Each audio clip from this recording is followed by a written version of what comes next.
atendimento, recepção, trabalho maravilhoso. A senhora gostou? Foi bem... Ó, sorrindo, ai que maravilha.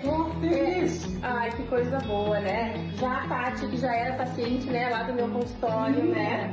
Que veio, a dona Vera veio indicação. A dona Vera já veio a primeira vez meio triste, né? A dona Vera que já não tinha dado certo, um outro procedimento. Duas próteses. Sim, as duas, fez os dois protocolos. E a dona Vera ela tinha uma frustração, porque quando ela chegou aqui, ela já tinha implantes, um trauma. Nós refizemos esse trabalho todo da superior, na parte superior, e depois na parte inferior, e ela tá aqui, ó, com os implantes dela, sorrindo, né? Conseguimos concluir daí com sucesso.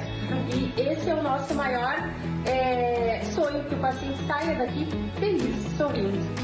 Muito obrigado. Um beijo no coração de todos. Nós que agradecemos.